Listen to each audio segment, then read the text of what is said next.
Ya estamos con el invitado, como anunciamos al principio, el licenciado Pedro Pablo Marte, director regional de Educación de la 08. Buenas noches, profesor. Buenas Muy noches. conocido. Buenas noches, Aquí Bélgica, en Domingo Santiago. y Víctor. Y yo siempre lo veo igual, con Sí, su sí. cana, caminando a veces por algunos lugares, con la misma Gloria a Dios. fisonomía Gloria a Dios, y ¿verdad? la calma. Sí, sí, ¿Cómo sí. está, profesor? Muy bien, muy bien. Profesor, ¿cómo están las escuelas de Santiago? Porque siempre había muchas denuncias de que las escuelas, la mayoría, los baños no estaban aptos para, sobre todo para las muchachas, que no había dónde dar clases, que bueno, las conserjes que no querían trabajar, que muchas se fueron a Nueva York, que profesores. ¿Cómo está? Porque hace unos días que veo como un descanso en los medios. Sí, bueno, lo primero es que siempre habrá situaciones en las escuelas por dos razones. Primero, porque cuando se trabaja con personas y hay tanta movilidad, habrá situaciones. Y también en la parte que tiene que ver con infraestructura, también se van a producir situaciones porque en la misma casa, en nuestros hogares, se producen deterioro de las puertas siempre habrá esas situaciones. Sin embargo, nosotros debemos señalar que, por ejemplo, cuando llegamos en el 2020 a esta gestión que encabeza el presidente Luis Abinader, nosotros encontramos las escuelas totalmente abandonadas, con años que no se le ponía la mano, y además a eso se suma lo que ustedes conocen como el COVID. El COVID fue demoledor, todas las escuelas estaban abandonadas y nos tocó a nosotros, yo que estaba en un distrito educativo en ese momento, nos tocó remozar, mejorar todas esas escuelas que estaban en una situación realmente deplorable. Hoy tenemos otro panorama. En Santiago, por ejemplo, a nivel nacional se hicieron remozamientos de las escuelas por el orden del 80 y tanto %, es decir, de 7.000 centros o planteles escolares, 6.000 y tanto fueron intervenidos de manera exitosa a nivel nacional. Eso se hizo en la gestión del exministro, el doctor Roberto Fulcar. En Santiago, que tenemos 580 escuelas públicas y 243 centros privados para un total de 823 centros, de las cuales el 75% son escuelas públicas. Bueno, pues le digo que más del 90% de esas escuelas fueron intervenidas exitosamente y hoy tenemos otro panorama, tenemos otra vista de nuestros centros porque los hemos remozado considerablemente. De manera que lo que tiene que ver con infraestructura, en este momento hay un descanso.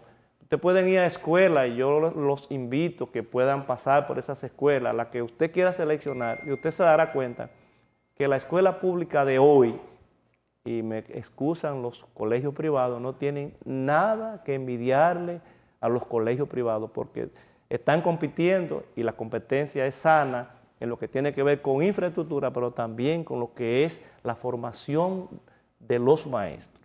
Pero la formación de los estudiantes, ¿y qué?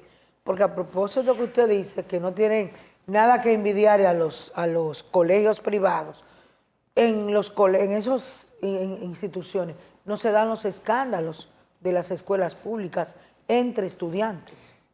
En todas las instituciones donde convive el ser humano se dan situaciones. Lo que pasa es que unos son más públicos que otros, pero se dan situaciones. De hecho, hoy ocurrieron cosas aquí en Santiago lamentables para nosotros. ¿En colegio? En el sector privado, y eso nos lastima porque ocurrió un incidente. Pero bien, lo que queremos señalar es que la escuela pública de hoy es una escuela diferente a la de ayer. Porque, por ejemplo, ayer teníamos un personal mejor pago en el sector privado, pero también teníamos maestros con mejores grados académicos en el sector privado. Hoy la realidad es diferente porque cambió el salario del maestro. El salario del maestro del sector público es totalmente diferente en el día de hoy al sector privado.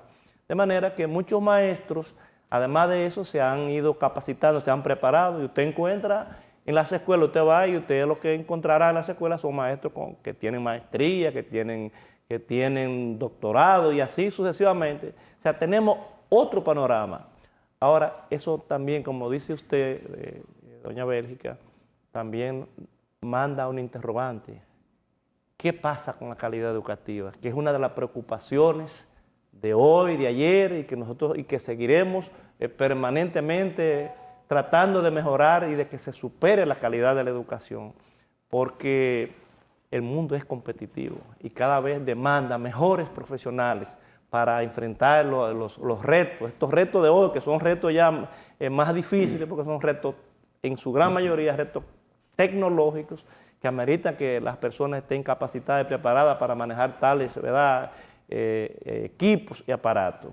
En ese sentido, la educación de hoy es una educación más compleja que la de ayer, pero es una educación que se va reorientando y que yo digo que uno de los méritos de la gestión, de esta gestión del presidente Abinader con sus 3 ministros que han pasado por ahí, es que se ha reorientado el proceso. Con yo decirle a usted que los gastos en educación no estaban focalizados hacia el aprendizaje de los niños, ya eso es un logro significativo. Y el exministro Ángel Hernández habló mucho de que se reorientara el gasto hacia la calidad de la educación. Y de hecho, si ustedes observan, venimos mejorando. ¿Qué pasó en Prueba PISA? Que es uno de los termómetros que tenemos para medir la temperatura en educación. ¿Qué pasó en Prueba PISA en el 22? Bueno, se dio Prueba PISA para información en el 15, en el 18 y en el 22, ¿verdad? Entonces, Prueba PISA en el 15 no fue no mal, no muy mal. En el 18 no fue muy mal.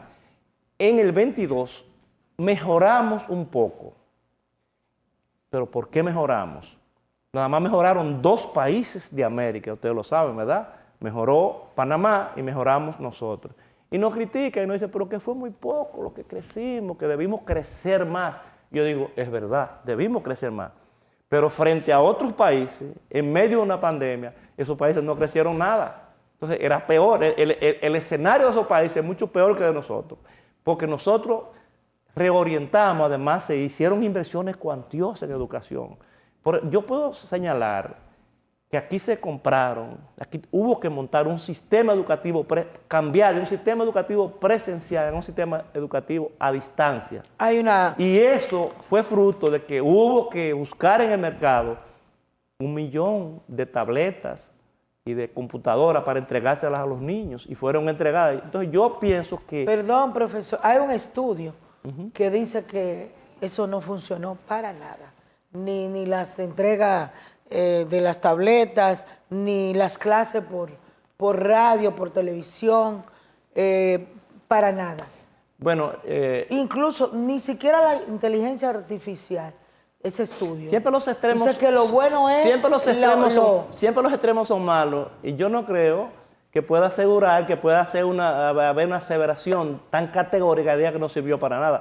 Yo sí digo que debimos mejorar más, pero evidentemente teníamos una población trancada, doña Bélgica, un pueblo lleno de miedo, nadie quería salir a la calle. Hubo que implementar obligatoriamente la educación a distancia. Y yo pienso que uno de los indicadores de que mejoramos, porque ¿por qué nosotros teníamos que crecer en Prueba PISA y los demás países no crecieron?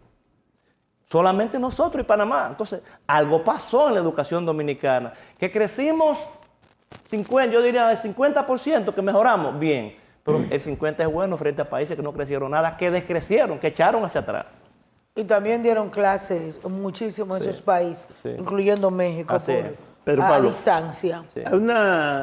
Conociendo la responsabilidad que te ha caracterizado siempre, creo que es un reto lo que tiene dirigiendo lo que es la Regional 08. Y viendo lo que se publicó en el día de ayer de la encuesta que mencionó Bélgica, que dice que jóvenes dominicanos se sitúan entre los niveles más bajos de aprendizaje en la región. Entonces, eso contrasta mucho con cuando dice la región, nos involucra a nosotros. Y te decía fuera del aire como que los muchachos están llegando crudos a la universidad. ¿tiene alguna relación esto que se levanta, estos datos que se levantan con esto que está manifestando? Del estudio. Y que realmente está sintiendo lo que es la familia educativa. Sí, bueno, los estudios son estudios, uno tiene que respetarlo, discutirlo. Yo digo de manera irracional, tal vez sin muchas fuentes para argumentar en contra, es una irracionalidad. Sin embargo, yo observo algunas cosas. Bueno, si crecimos 3, 4, 5 puntos, son buenos, ¿verdad? Sí. Pero yo observo algunas cosas. Crecimos en prueba PISA en el 22. Les señalo algo.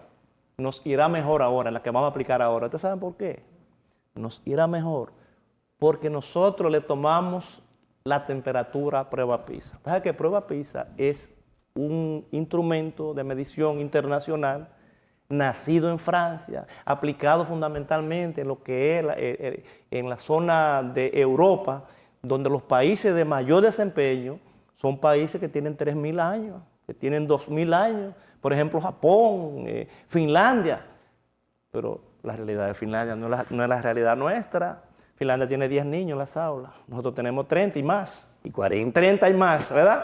Entonces, la realidad es diferente, pero nosotros le hemos tomado la temperatura a prueba PISA y nos hemos preparado porque ya sabemos, hemos aplatanado, como decimos, hemos adaptado, le hemos tomado la temperatura y nuestros niños están preparados ya con ítems que ellos pueden abordar. Porque ¿en qué consistía en nosotros tomarle la temperatura? ¿En qué consiste tomarle la temperatura a prueba PISA?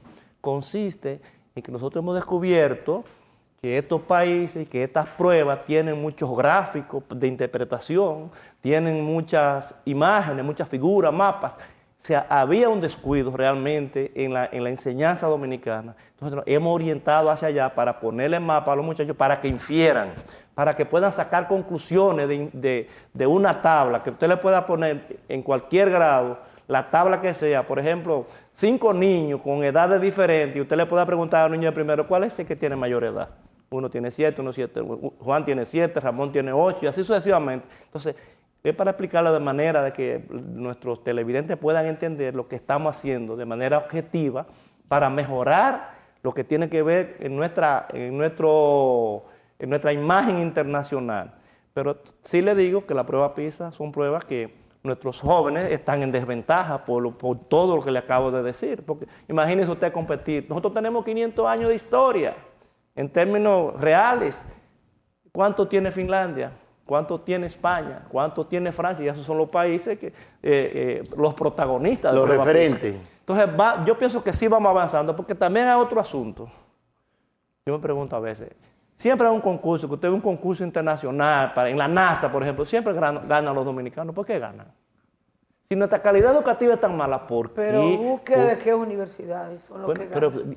Pero yo digo, ¿por qué? Pero pero está bien, pero son dominicanos, son dominicanos, ganan los dominicanos. Las universidades que invierten en investigación. Está bien. Esos son los muchos que ganan. Pero no se está comparando, se está comparando dominicanos. No, porque usted está comparando países franceses, porque la educación tiene muchos años. Así es.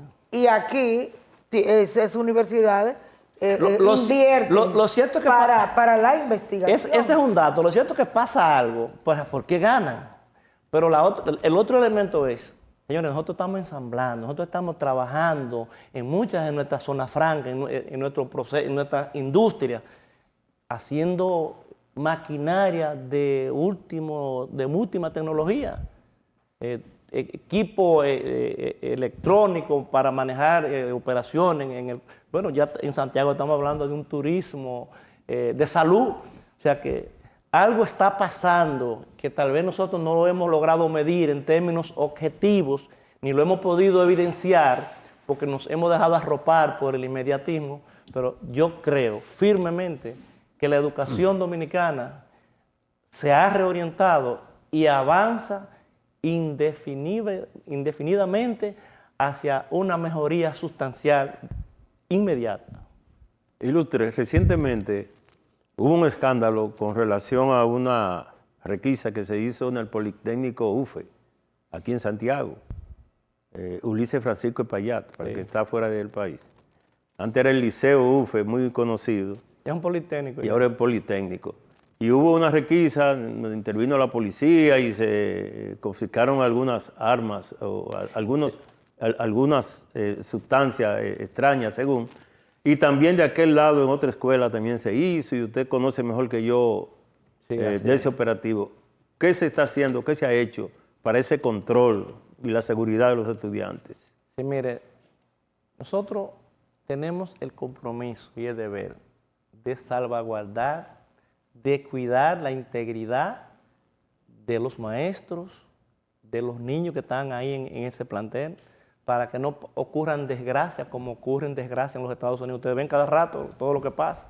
Entonces, a través de la policía escolar y con el consentimiento de un fiscal, que cuando se hacen las requisas no se hacen solas, y sobre todo que participen en esas requisas hombres y mujeres, porque usted sabe que van a pasar cosas, van a haber registros. Entonces un hombre no puede estar revisando a una niña, pero sí una jueza que esté ahí puede actuar. Eso pasó en el UFE y lo hemos hecho en otras escuelas, en otros centros. No hubo gran cosa lo que se encontró en el UFE, apenas creo que apareció una tijera, pero nosotros hemos hecho otras intervenciones y se han encontrado muchas tijeras, muchos cuchillitos, muchas cositas. ¿Y drogas? Bueno, en el caso del UFE hubo mucho sensacionalismo, porque en realidad no hubo tales cosas, ni hubo atropello al niño. Ahora sí, esos niños, cuando hay una situación, se toma, y la ley 136-03, que faculta a CONANI, entonces CONANI lo asume para reorientar al niño, pero finalmente lo devuelve a la familia. Eso es lo que, no fue que la policía detuvo al niño, no es que CONANI lo asume para preservar la integridad. Y lo mismo pasó en la zona de la Yagüita de Pastor. La zona sur. En la Yagüita de Pastor fue que pasó el acontecimiento, de que se amenazaba, de que había una situación de introducción de droga al centro. Nosotros, sobre el caso, siempre somos herméticos, un poco parcos, no queremos conversar mucho sobre el tema por dos razones. Número uno, no tiene sentido nosotros comenzar a hablar de la mamá del niño, del papá o de lo que fuera, porque ya estamos involucrando al niño y tenemos que preservar la integridad del niño. Pero pasó lo mismo, también lo asumió CONANI en ese caso, y ya lo que tiene que ver con justicia frente a los adultos, ya es un asunto ya de la justicia dominicana, ¿verdad?, que tienen que asumirlo. Lo dejamos de ese tamaño porque no queremos tampoco seguir sobre el mismo tema, porque al final eso es lo que hace que puede contribuir a dañarnos el niño. Pero sí darle seguimiento. Sí, están permanentemente en eso. Por eso esa requisa, porque estamos tratando de preservar la integridad de ellos y que no nos vaya a ocurrir una desgracia, una matanza como están ocurriendo. Ilustre, ¿Y qué pasó con Ilustre, el usted control? ha hecho una reseña correcta, incluso usted en los medios dijo más o menos eso mismo. Sí, tengo que repetirlo. Yo lo monitoreé, sí. Sí. Y muy bien, pero mi pregunta aterrizaba en torno a lo que se ha hecho ahora a nivel de la seguridad de los muchachos.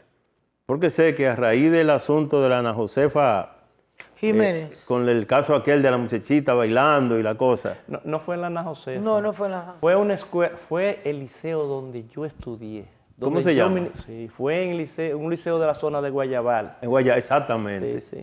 Bien, pero entonces, a partir de ahí, Ilustre, yo lo que quiero saber es, ahora mismo, ¿qué las autoridades están haciendo para prevenir eso precisamente? Bueno, nosotros tenemos unas unidades de orientación y psicología que hemos reorientado el proceso con ellos, lo hemos hecho tomar conciencia del hecho y sobre todo de tener control de lo que pasa en el centro. Usted sabe que todo proceso administrativo conlleva una serie de pasos, por ejemplo, lo que tiene que ver con la organización, la planificación, la ejecución y el último paso, el control. Si usted no tiene control del proceso, del hecho, el que sea, entonces usted está pecando contra la buena administración. Y la buena administración tiene que tener control de lo que se hace. Y una de nuestras amonestaciones, incluso al centro, fue esa, la falta de control. No puede salir un contenido a los medios informativos sin que lo vean los maestros, sin que pase por Sin investigar primero. sin que pase por el sedazo del maestro, de que tiene que acompañarlo, tiene que haber un acompañamiento permanente. Y además, la otra parte de eso fue el vestuario de la niña. El vestuario de la niña inadecuado. Ese vestuario no podía salir, no podía estar, no debieron permitir ese vestuario. Y fue una de nuestras observaciones y una de nuestras amonestaciones, evidentemente, que se hizo a los maestros envueltos en tal situación. Pero fíjese que a veces Dios, como dicen por ahí, obra para bien. Yo soy una persona resiliente y yo de una caída hago una parada, una levantada. Eso ha servido para que a nivel nacional hubiese un estremecimiento de la conciencia en el mundo educativo sobre ese tema. Y ha habido mucho control de eso. No sé si ustedes estuvieron observando el desfile del 30 de marzo. Todos esos niños que estaban ahí, con un estricto control de nosotros, prácticamente fue un espectáculo que ocurrió con esos niños. Cómo lucen disciplinados y cómo estaban bien vestidos y cómo estaban actuando correctamente, adecuadamente. Así que, bueno, el presidente fue contentísimo, se paró a aplaudirlo muchísimas veces. Porque Qué bueno. Y el control que estaba como un experimento para que con Carnea era así, para que pasaran, que tenían el control, que sí llegaron, porque a veces salen para la escuela y no llegan. se están haciendo... Pero que se comenzó en una escuela o dos. Ha comenzado en algunas escuelas aquí, pero no, ¿Ha tenido todavía resultados? no se está implementando así, vamos a decir, de manera colectiva. Sí, son ensayos de algunos centros que se han hecho, que no es malo, que es bueno, que los padres puedan tener control hasta de dónde está el niño a través Claro. ¿verdad? de esa aplicación. Pero Pablo, hay una situación que yo, como soy parte de una junta de centro, no debo quedarme callado en esta parte. En el ITM no tenemos lo que es, nos faltan conserjes y nos faltan también lo que es sereno y portero. Siempre se ha dicho y siempre hemos dicho, hemos tocado las puertas al distrito y también a lo que es la regional. Esas son las debilidades que parece que tiene algunos liceos en este momento y algunos institutos, como también lo tiene el liceo de Villa González, que hoy ha denunciado que va a irse a un movimiento de paro porque los muchachos están comiendo en el suelo. ¿Tiene conocimiento de eso? Sí, claro que sí. Eso es parte del control. Sí. Debo tener control. Mire, lo primero es el sector administrativo. Nosotros le llamamos administrativo Sí. a los conserjes, a los serenos, a los porteros, a la secretaria. Se llaman personal administrativo. Son administrativos, personal, así se le califica. Es un personal muy frágil. Es un personal que muchos de ese personal son viejitas, Sí. son viejitos. Lamentablemente. Y escuche esto. Ya le ha llegado los Escuche- dolores. Escuche lo más penoso. Están en nómina. Porque también, ya una señora, una viejita que duró 22 años ahí, está enferma, no puede valerse. Y usted coger y cancelarla. La parte No es humana. justo. Sacarla. Pero entonces viene un problema. Eso genera un problema. ¿Qué problema genera? Que esté en nómina, entonces para nombrar otra, puede. entonces hay un tranque en la nómina. ¿Y Es por una qué no si- la jubilan? Exactamente. Entonces estamos tratando de que puedan pasar a su programa de jubilación para poder nosotros entonces accesar a esa nómina y designar un nuevo, sobre todo una persona joven, porque ser conserje, ser portero de una escuela amerita ciertos niveles de salud y de juventud. Entonces, para eso hay que entender que hay mucha movilidad en ese sentido dentro del sistema educativo. Se enferman, algunos se van, o sea, no hay, entonces eso no crea una situación. Pero sí, también, y usted tiene razón en lo que dice, nos falta mucho personal.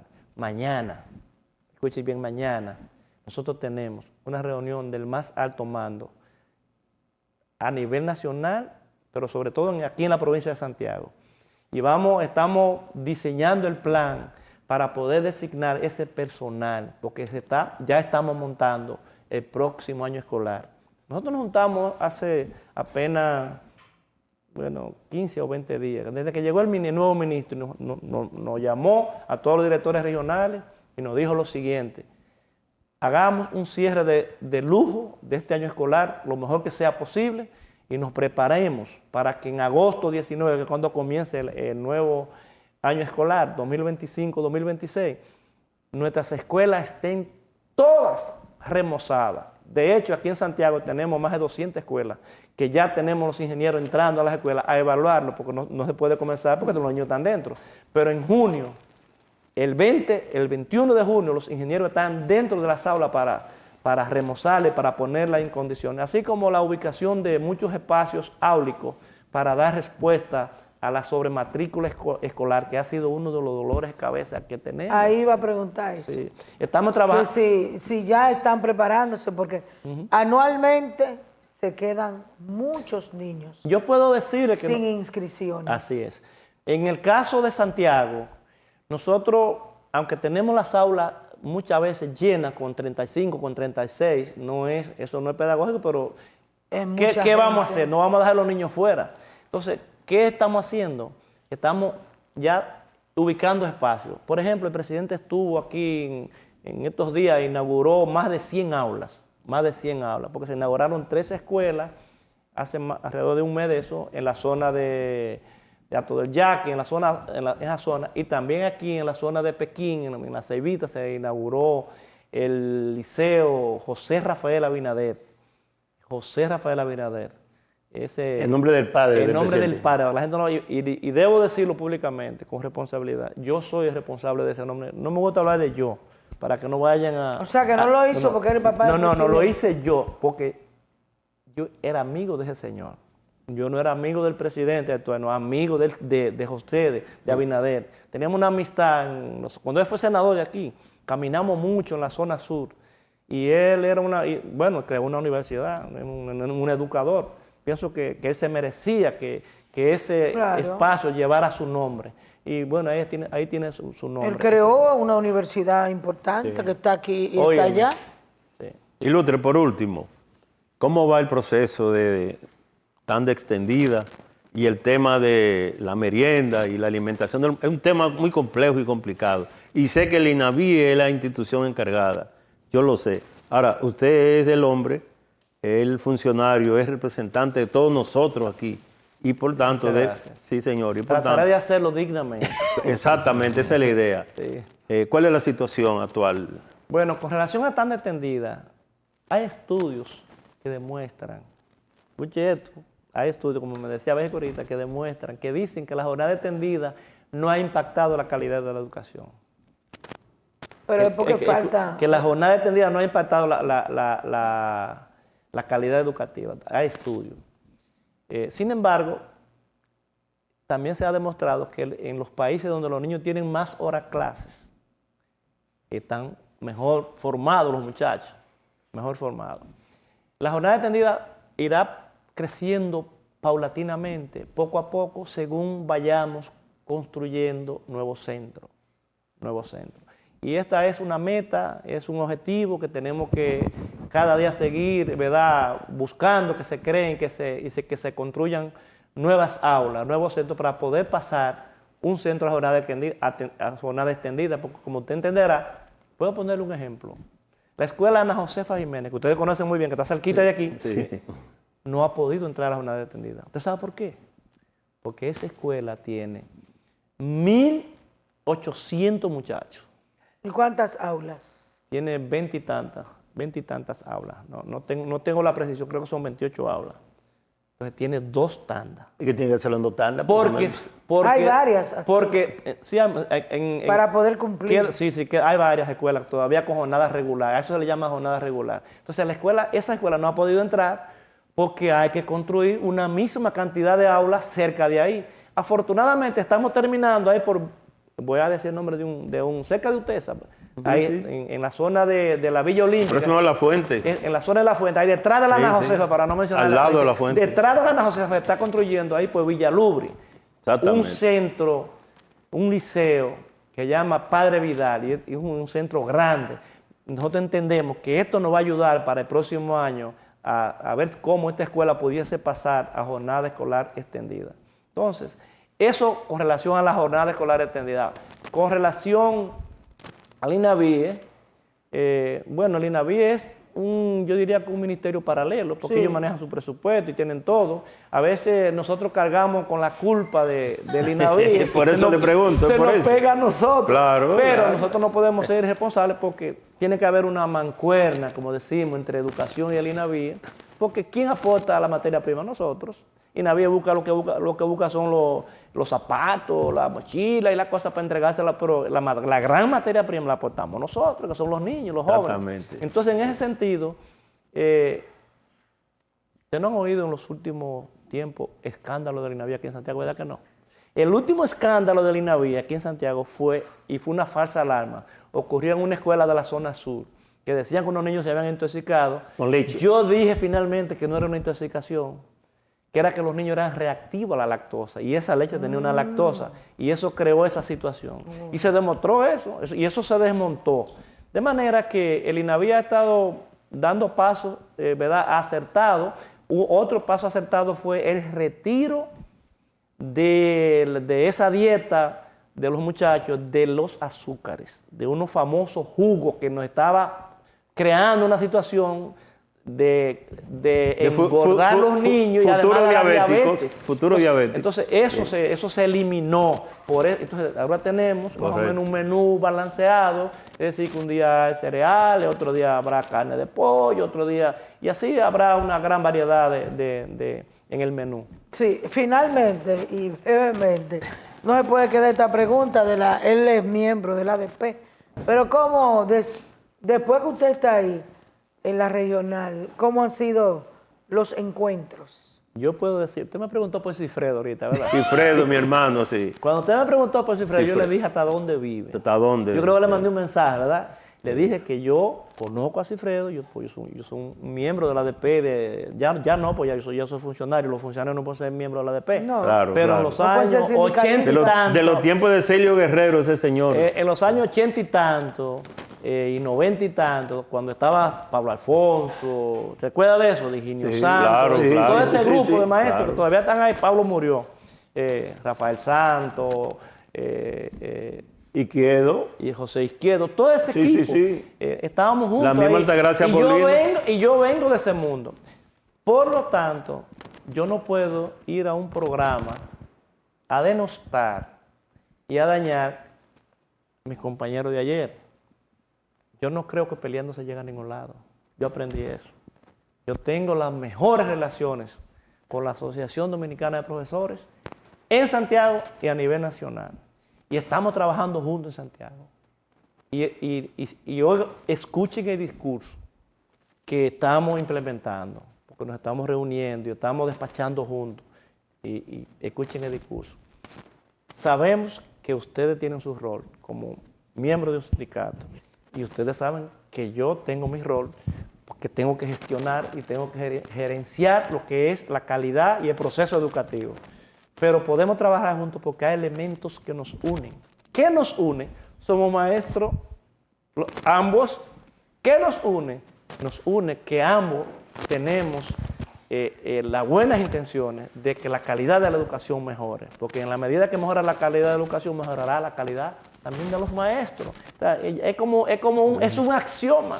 De manera que nosotros vamos muy bien con la Asociación Dominicana de Profesores en Santiago y yo estoy muy contento porque nos estamos entendiendo. Yo comprendiendo su papel y yo entendiendo el mío. Muchas gracias, don Para que Pedro. secretario de aquí, amigo Pedro suyo. Pablo Martes, director regional de educación de la 08. Gracias por venir al programa. Muy bien, por muchas aceptar la gracias a invitación. ustedes.